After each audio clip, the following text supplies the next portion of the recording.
Hi everyone, I'm Jillian Lopez. I'm Miranda Lopez, And we are the Social Sisters. And we welcome everyone to get comfortable and join our family. Sit back, relax, and jump into the hot seat. The hot seat being our teeny tiny cute couch.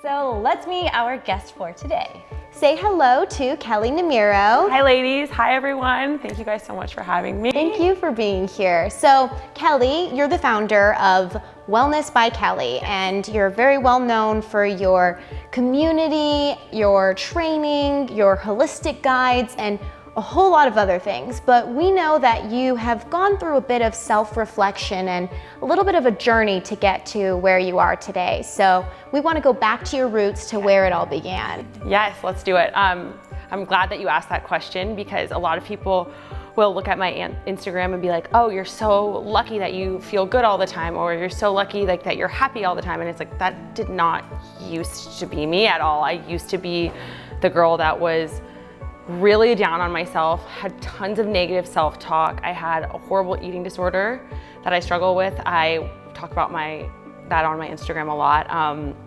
And it took a lot of work on myself to get over that hump in order to be where I am today. So if that's you and if that's where you are, know that there's light at the end of the tunnel. But for me, it all started when I was about 18.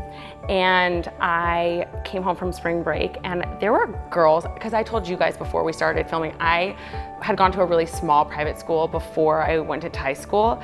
And when I went into high school, there were just girls who bullied me. I think I was the new girl. I came in like a year later than everyone else and it was hard. And then on top of that, I came home from spring break senior year and someone made a comment about the fact that I had gained weight like in the matter of weeks. And that was just kind of the straw that broke the camel's back. It was like what triggered me to be like, okay, how can I lose weight? And then that kind of cycled me into, okay, I'm always gonna only eat healthy because people started to praise me. It was like, oh, you're eating healthy, you look really good, you're starting to look good. And I had lost a little bit of weight. And then I came back from college, I don't know, 6 to 9 months later, and I had lost probably 30 pounds.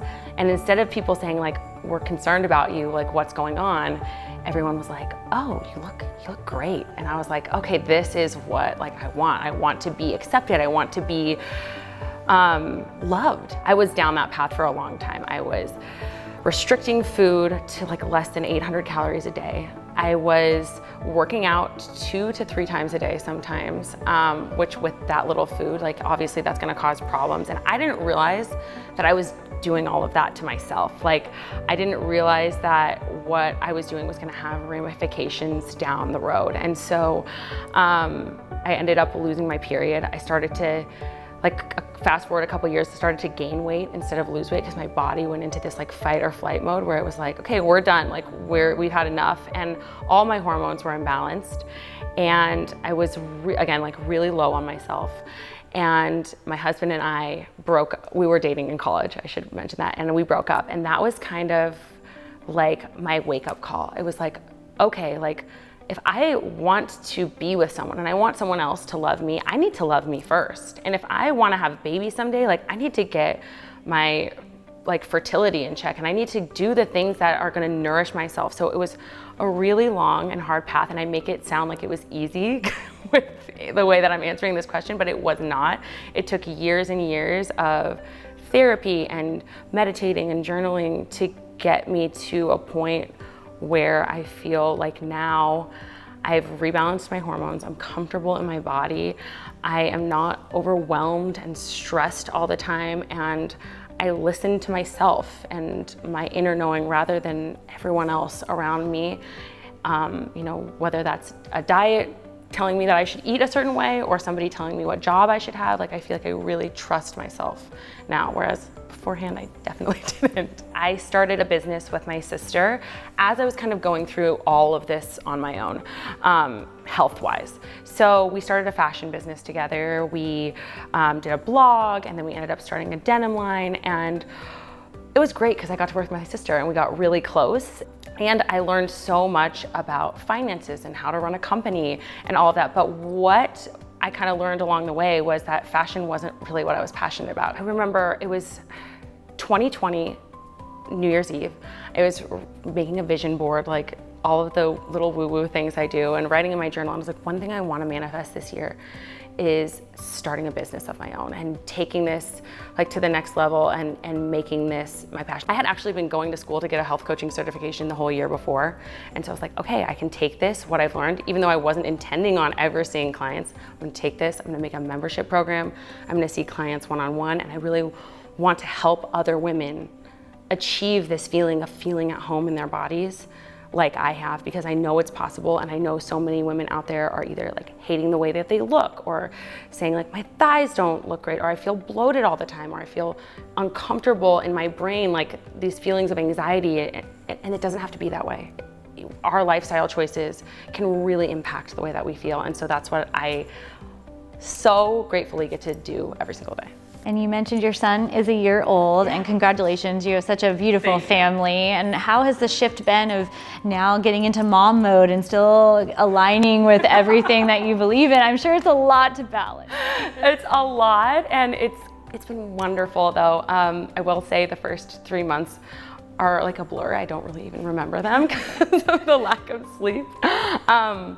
But it's great. It's just learning to shift and do things differently, because I used to be that person who was like, oh my God, if I don't meditate first thing in the morning, like my day is ruined. And like, it's like, no, now I can do it. Like if West wakes up like today, like he did at like 2 a.m. and then 5 a.m., it's like, okay, I'll get it. And I sat in my closet before I came out and met you guys and did like a 5-minute guided meditation, and I feel so much more calm. Like I still get nervous for stuff like this, so I feel calm and grounded, and like those are the things that make me feel good. And I feel like there's no excuse for me not to like do my morning green juice or have a nourishing lunch. Like those types of things in the past, I would have said, oh, I'm too busy to have lunch, I'm just not gonna do it. It's now I prioritize my health and the way that I feel in my body really over anything else besides my husband and my son. And so if I can't make time for me, nobody else is going to do that. And so I've kind of learned how to make that work in my schedule and not overwhelm myself. And something else you've opened up on social media about, and I'm going to call out my sister here, but she really struggles with perfectionism. Yes. And that is something that sometimes I worry it might consume her life, or just she thinks about it so much. And you mentioned that you've gone through a lot of work on yourself to get past that. So what was that process like for you, and where are you at now with it? When I feel myself getting into those tendencies, the first thing I ask myself is, okay, what can I take off of my plate today?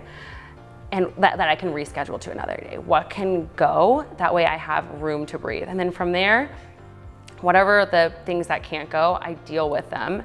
And I come back to, in the morning in my journal, where is this coming from? Like, what do I feel like I have to be perfect for? And a lot of it for me ties back to like wanting to please my parents. Like I love them, they were the best parents ever. And I think that it's more of my own thing. That's something that I kind of discovered in therapy. I like making people happy. I think a lot of women do. It's like the people pleasing and the perfectionism kind of go hand in hand for a lot of us. And so, yeah, I like to think about, okay, where is this stemming from? What am I not feeling secure about right now? And when I get to the root of that, it usually allows me to have like a little bit of a, okay, this feels like a weight has been lifted here. And then like we talked about, I take whatever I can off of my plate, and I make sure that I'm nourishing myself with lunch and those types of things, that I'm not like super overwhelmed. And yeah, it's kind of like an everyday thing, like checking in with yourself. That's what I've kind of come to realize. And that just leads us into our last question for you is, for anyone out there who's going through something similar, what advice do you have of how to stay positive and get through the hard times? If there's one thing that I can say, it would be to sit with yourself. You can come back to what is true for you, and what is like, what foods you feel like you should be eating, and what, exercise you feel like you should be doing, and what job you should be in when you sit with yourself. So often that outside noise comes in so hard, and we're affected by the shoulds of everyone else. And if we sit down with ourselves just for 10 minutes a day, there is so much clarity that can be gained. And I think that when you have that clarity, that's what leads to ultimately to happiness. If you're dealing with an eating disorder, the one thing I will say is ask for help. Like, please ask for help. That is the best thing that I ever did to myself, because until then I was kind of fighting this uphill battle that I couldn't do by myself. I couldn't fix that problem. Well, thank you for sharing your story with us, and I'm sure anyone who is going through something similar will take so much away from this. And where can people find you if they want to get involved with your programs? Okay, so you can find me on Instagram at Wellness by Kelley, and then my website is wellnessbykelley.com. If you're interested in sharing your story, send a message to us at hello@thesocialsisters.co. And tell us why you deserve a seat on our cute, teeny tiny black and white couch, because in this family, there's room for everyone.